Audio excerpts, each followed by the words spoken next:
সবাইকে স্বাগত জানাচ্ছি গ্লোবাল ভিউজে। আপনাদের সঙ্গে আছি আমি সুস্মিতা দাস। আজ জানাবো আন্তর্জাতিক গণমাধ্যমে আলোচিত সংবাদ ও বিশ্লেষণ।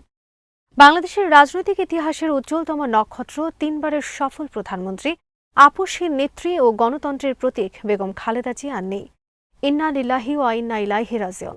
দীর্ঘদিন ধরে বার্ধক্যজনিত বিভিন্ন জটিলতা ও গুরুতর অসুস্থতার সঙ্গে লড়াই করে মঙ্গলবার সকালে রাজধানীর একটি হাসপাতালে তিনি শেষ নিঃশ্বাস ত্যাগ করেন। মৃত্যুকালে তার বয়স হয়েছিল ৮০ বছর। তার মৃত্যুর সংবাদ ছড়িয়ে পড়ার সঙ্গে সঙ্গে রাজনৈতিক অঙ্গন সহ সারা দেশে শোকের ছায়া নেমে আসে। প্রিয় নেত্রীকে শেষবারের মতো দেখতে হাসপাতালের সামনে ভিড় করেন হাজার হাজার নেতাকর্মী ও সাধারণ মানুষ। বেগম খালেদা জিয়ার রাজনৈতিক জীবন ছিল ত্যাগ ও সংগ্রামের এক মহাকাব্য। ১৯৪৫ সালে জন্ম নেওয়া এই মহীয়সী নারী দীর্ঘ সময় পর্দার অন্তরালে থেকে ঘর সামলেছেন। কিন্তু ১৯৮১ সালে এক অভ্যুত্থানে স্বামী সাবেক রাষ্ট্রপতি জিয়াউর রহমান শাহাদাত বরণ করার পর দলের চরম ক্রান্তিকালে তিনি রাজনীতিতে অভিষিক্ত হন। ১৯৮৪ সালে বিনা প্রতিদ্বন্দ্বিতায় বিএনপির চেয়ারপারসন নির্বাচিত হওয়ার পর থেকে আমৃত্যু তিনি এই পদে আসীন ছিলেন। ৮০ দশকে তৎকালীন সামরিক স্বৈরশাসনের বিরুদ্ধে দীর্ঘ ৯ বছরের নিরবচ্ছিন্ন আন্দোলনে তিনি রাজপথের প্রধান সেনাপতির ভূমিকা পালন করেন। আপোষ না করার চারিত্রিক দৃঢ়তার কারণে তিনি জনমানুষের কাছে আপোষহীন নেত্রী হিসেবে পরিচিতি লাভ করেন। ১৯৯১ সালের ঐতিহাসিক নির্বাচনে জয়লাভ করে তিনি বাংলাদেশের প্রথম নারী প্রধানমন্ত্রী হিসেবে দায়িত্ব গ্রহণ করেন। তার শাসনামলেই দেশে রাষ্ট্রপতি শাসিত সরকার ব্যবস্থা থেকে সংসদীয় গণতন্ত্র পুনঃপ্রতিষ্ঠিত হয়। বিগত ১.৫ দশকে বেগম খালেদা জিয়াকে কঠিন সময় পার করতে হয়েছে। ব্যক্তিগত শোক, কারাবরণ এবং শারীরিক অসুস্থতা কোনো কিছুই তাকে তার আদর্শ থেকে বিচ্যুত করতে পারেনি। ২০১৮ সাল থেকে কারাবন্দী থাকার পর করোনা মহামারীর সময় শর্ত সাপেক্ষে মুক্তি পেয়ে তিনি গুলশানের নিজ বাসভবন ফিরোজায় অবস্থান করছিলেন। লিভার সিরোসিস, আর্থ্রাইটিস ও হৃদরোগ সহ বহুমুখী শারীরিক সমস্যায় ভুগলেও তার মনোবল ছিল অটুট। তার ইন্তেকালে রাষ্ট্রপতি, অন্তর্বর্তী সরকারের প্রধান উপদেষ্টা, বিভিন্ন রাজনৈতিক দলের নেতা, ধর্ম বর্ণ নির্বিশেষে সব শ্রেণী পেশার মানুষ গভীর শোক প্রকাশ করেছেন। শোক প্রকাশ করেছেন যুক্তরাষ্ট্র, পাকিস্তান, ভারত সহ বিশ্বের বিভিন্ন দেশের রাষ্ট্রপ্রধান, সরকার প্রধান ও রাজনৈতিক দলের নেতারা। তারা বলেছেন, বেগম খালেদা জিয়ার ইন্তেকাল কেবল একটি রাজনৈতিক দলের ক্ষতি নয়, বরং বাংলাদেশের গণতন্ত্রকামী মানুষের এক বড় আশ্রয়ের প্রস্থান। তার দীর্ঘ রাজনৈতিক পথচলা এবং জনগণের অধিকার আদায়ের লড়াই আগামী প্রজন্মের জন্য অনুপ্রেরণা হয়ে থাকবে। দেশের রাজনীতিতে যে শূন্যতা তিনি রেখে গেলেন তা অপূরণীয়। খালেদা জিয়ার মৃত্যুতে বুধবার থেকে ৩ দিনের রাষ্ট্রীয় শোক ঘোষণা করা হয়েছে। এছাড়া বুধবার তার জানাজার দিনে সাধারণ ছুটি থাকবে। প্রধানমন্ত্রী বেগম খালেদা জিয়ার মৃত্যুতে আমি ৩ দিনের রাষ্ট্রীয় শোক এবং আগামীকাল তার নামাজে জানাজার দিনে একদিনের সাধারণ ছুটি ঘোষণা করছি।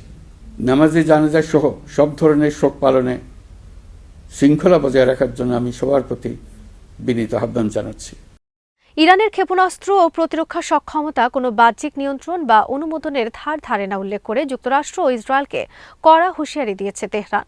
ইরানের সর্বোচ্চ নেতার রাজনৈতিক উপদেষ্টা আলী শামখানি সোমবার এক বিবৃতিতে বলেছেন, ইরানের বিরুদ্ধে যে কোনো আগ্রাসনের এমন দাঁতভাঙা জবাব দেওয়া হবে যা হামলাকারীদের কল্পনাকেও ছাড়িয়ে যাবে।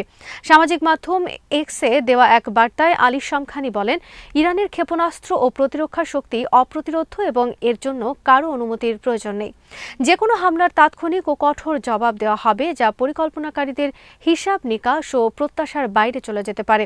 তিনি বলেন, ইরানের প্রতিরক্ষা ডক্ট্রিন অনুযায়ী কোনো হুমকি কার্যকর হওয়ার আগে তার পাল্টা জবাবের কৌশল আগে থেকেই নির্ধারিত থাকে।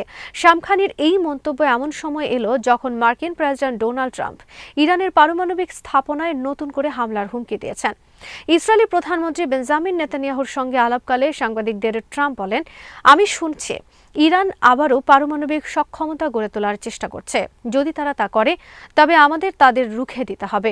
আমরা তাদের উপর চরম আঘাত হানব। ইসরায়েলের সম্ভাব্য হামলাকে ওয়াশিংটন সমর্থন করবে কিনা এমন প্রশ্নের জবাবে ট্রাম্প জানান, তেহরান যদি ক্ষেপণাস্ত্র উন্নয়ন অব্যাহত রাখে তবে তাতে মার্কিন সমর্থন থাকবে, আর পারমাণবিক কার্যক্রম শুরু করলে যুক্তরাষ্ট্র সরাসরি ও তাৎক্ষণিক ব্যবস্থা নেবে। সম্ভাব্য হামলার পাল্টায় ইরানি নেতৃত্বের কঠোর অবস্থান কেবল কথায় নয়, সামরিক মহড়াতেও স্পষ্ট হয়েছে। ২৭ ডিসেম্বর তেহরান প্রদেশ জুড়ে বাইতুল মুকাদ্দাস নামে একটি বড় মাপের সামরিক মহড়া শেষ করেছে ইসলামী বিপ্লবী গার্ড বাহিনী বা আইআরজিসি। বাহিনীর থারাল্লা ঘাটির deputy commander brigadier general Hossein Najat বলেন, এই মহড়ার উদ্দেশ্য ছিল ভূমি, আকাশ ও গোয়েন্দা ইউনিটের মধ্যে দ্রুত মোতায়েন ও সমন্বয় পরীক্ষা করা।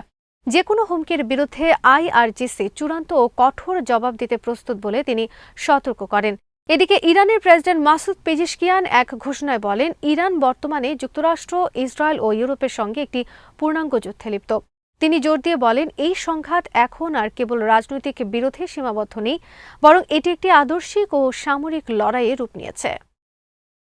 ফিলিস্তিনের ইসলামী প্রতিরোধ আন্দোলন হামাসের সামরিক শাখা আল কাসাম ব্রিগেডস তাদের প্রধান মুখপাত্র আবু ওবায়দা সহ বেশ কয়েকজন শীর্ষ নেতার শাহাদাতের খবর নিশ্চিত করেছে। সোমবার এক ভিডিও বার্তার মাধ্যমে ফিলিস্তিনি জনগণ ও মুসলিম বিশ্বের উদ্দেশ্যে এই আনুষ্ঠানিক ঘোষণা দেওয়া হয়। ভিডিও বার্তায় জানানো হয়, অত্যন্ত কঠিন সময়ে আল কাসাম ব্রিগেডসের নেতৃত্ব দেওয়া বেশ কয়েকজন প্রভাবশালী নেতা ও মোজাহিদ ইসরায়েলি হামলায় প্রাণ হারিয়েছেন। শহীদদের মধ্যে রয়েছেন মোহাম্মদ আল সিনওয়ার, আবু ইব্রাহিম, তিনি আল কাসামের প্রধান স্টাফ কমান্ডার, এবং শহীদ মোহাম্মদ আল দাইফের উত্তরসূরি হিসেবে দায়িত্ব পালন করছিলেন। শহীদদের মধ্যে রয়েছেন আবু উবাইদা, 2004 সাল থেকে আল কাসাম ব্রিগেডসের মুখপাত্র হিসেবে বিশ্বজুড়ে পরিচিত মুখ। তার প্রকৃত নাম হুদাইফা সামির আবদুল্লাহ আল খালুদ। নিহত হয়েছেন মোহাম্মদ শাবানা আবু আনাস, তিনি রাফা ব্রিগেডের কমান্ডারের দায়িত্বে ছিলেন। এ তালিকায় আছে হাকম আল ইশা আবু উমরের নাম। গাজা, লেবানন ও সিরিয়া সহ বিভিন্ন আন্তর্জাতিক ময়দানে ফিলিস্তিনি জিহাদের সমন্বয়ক হিসেবে কাজ করতেন তিনি। শহীদদের তালিকায় সর্বশেষ নাম শাইখ রায়েদ সাদ আবু মুয়াজ। তিনি আল কাসামের সামরিক উৎপাদন বিভাগের প্রধান এবং সাবেক অপারেশন বিভাগের প্রধান। আল কাসাম বার্তায় উল্লেখ করেছে, বীর মুজাহিদ ও নেতাদের এই আত্মত্যাগ প্রতিরোধের পথকে আরও শক্তিশালী করবে। তারা অত্যন্ত গর্ব ও অহংকারের সঙ্গে এই নেতাদের বিদায় জানাচ্ছেন। বিবৃতিতে জানানো হয়, শহীদদের রক্ত ফিলিস্তিন মুক্তির লড়াইয়ে অনুপ্রেরণা হিসেবে কাজ করবে। 30 অগস্ট গাজায় বিমান হামলায় আবু উবাইদা নিহত হন বলে দাবি করেছিলেন ইসরায়েলের প্রতিরক্ষামন্ত্রী। ওই সময় ইসরায়েলি প্রধানমন্ত্রী হামলার বিষয়টি নিশ্চিত করলেও আবু উবাইদার মৃত্যুর বিষয়ে নিশ্চিত ছিলেন না। দীর্ঘ জল্পনা কল্পনার অবসান ঘটিয়ে সোমবার হামাস আনুষ্ঠানিকভাবে এই তথ্য নিশ্চিত করল। 2004 সাল থেকে আবু উবাইদা ছদ্মনামে আল কাসাম ব্রিগেডের মুখপাত্র হিসেবে দায়িত্ব পালন করে আসছিলেন হুদাইফা আল খালুদ। 2006 সালে ইসরায়েলি সেনা গিলাদ শালিদকে অপহরণের ঘোষণার পর তিনি প্রথম আলোচনায় আসেন। সামরিক পোশাক ও লাল কেফায়াহ পরা তার ভিডিও বার্তাগুলো গাজা এবং সমগ্র আরব বিশ্বে প্রতিরোধের প্রতীক হিসেবে পরিচিতি পেয়েছিল। মার্কিন প্রেসিডেন্ট ডোনাল্ড ট্রাম্প জানিয়েছেন, চলমান আলোচনার অংশ হিসেবে হামাসকে অস্ত্র সমর্পণের জন্য অত্যন্ত স্বল্প সময় দেওয়া হবে। এই সময়ের মধ্যে নিরস্ত্রীকরণে ব্যর্থ হলে তাদেরকে কঠিন পরিণতির মুখোমুখি হতে হবে বলেও তিনি হুঁশিয়ারি দেন। সোমবার ইসরায়েলি প্রধানমন্ত্রী বেঞ্জামিন নেতানিয়াহুর সঙ্গে এক যৌথ সংবাদ সম্মেলনে ট্রাম্প এই মন্তব্য করেন। ট্রাম্প বলেন, আমরা হামাস এবং তাদের নিরস্ত্রীকরণ নিয়ে আলোচনা করেছি। তাদের অস্ত্র সমর্পণের জন্য খুব অল্প সময় দেওয়া হবে এবং আমরা দেখব ফলাফল কি হয়। তিনি আরও জানান, যুক্তরাষ্ট্রের পক্ষ থেকে এই প্রক্রিয়াটি তদারকি করবেন স্টিভ উইটকফ এবং জারেড কুশনার। ট্রাম্প সতর্ক করে বলেন, যদি তারা চুক্তি অনুযায়ী নিরস্ত্রীকরণ না করে তবে এর জন্য তাদের চড়া মূল্য দিতে হবে। পশ্চিম তীর ইস্যুতে ট্রাম্প স্বীকার করেন, যুক্তরাষ্ট্র এবং ইসরায়েল সব বিষয়ে একমত নয়। তিনি বলেন, আমি বলবো না যে পশ্চিম তীর নিয়ে আমরা 100% একমত, তবে খুব দ্রুতই এর একটি সমাধান আসবে বলে তিনি আশাবাদ ব্যক্ত করেন। সংবাদ সম্মেলনে ট্রাম্প দাবি করেন, গাজার শান্তি পরিকল্পনার শর্তগুলো ইসরায়েল পুরোপুরি মেনে চলছে। তিনি বলেন, ইসরায়েল কি করছে তা নিয়ে আমি চিন্তিত নই। ইসরায়েল এই পরিকল্পনা 100% বাস্তবায়ন করেছে। তবে ট্রাম্পের এই দাবির বিপরীতে মাঠ পর্যায়ের চিত্র ভিন্ন। গাজা যুদ্ধবিরতি উদ্যোগ ঘোষণার পর থেকেই ইসরায়েলি হামলায় নারী ও শিশুসহ শত শত ফিলিস্তিনি নিহত হয়েছেন। গাজা উপত্যকায় বাফার ফোর্স বা মধ্যস্থতাকারী বাহিনী হিসেবে তুরস্কের সেনা মোতায়েনের সম্ভাবনা নিয়ে ইতিবাচক মত দিয়েছেন মার্কিন প্রেসিডেন্ট ডোনাল্ড ট্রাম্প। নেতানিয়াহুর পূর্ববর্তী ঘোর আপত্তির পরও ট্রাম্প এই বিষয়ে তার আগ্রহ প্রকাশ করেন। সোমবার সংবাদ সম্মেলনে তুর্কি প্রেসিডেন্ট রিসেপ তাইপ এরদোয়ান এবং প্রধানমন্ত্রী নেতানিয়াহুর মধ্যকার তিক্ত সম্পর্ক ও সমরাস্ত্র বিক্রি নিয়ে ট্রাম্প বেশ কিছু গুরুত্বপূর্ণ মন্তব্য করেন। গাজায় তুর্কি সেনা মোতায়েন করা হতে পারে কিনা এমন প্রশ্নের জবাবে ট্রাম্প বলেন, আমি চাই এমনটা ঘটুক।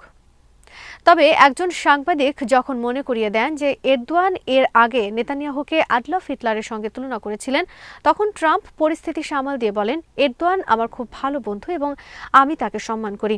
নেতানিয়াহু ও তাকে সম্মান করেন। তাদের মধ্যে কোনো সমস্যা হবে না। সংবাদ সম্মেলনের শেষ পর্যায়ে তুর্কি সাংবাদিকরা তুরস্কের দীর্ঘদিনের কাঙ্ক্ষিত F-35 ফাইটার জেট বিক্রির বিষয়ে ট্রাম্পের অবস্থান জানতে চান। জবাবে ট্রাম্প বলেন, আমরা বিষয়টি নিয়ে এখন বেশ গুরুত্বের সঙ্গে চিন্তাভাবনা করছি। আজ এখানে শেষ করছি। সবাই ভালো থাকুন, সুস্থ থাকুন আর দেখতে থাকুন বিটিভিউজ। চ্যানেলটি ভালো লাগলে সাবস্ক্রাইব করুন। সংযুক্ত থাকুন আমাদের ফেসবুক পেজে।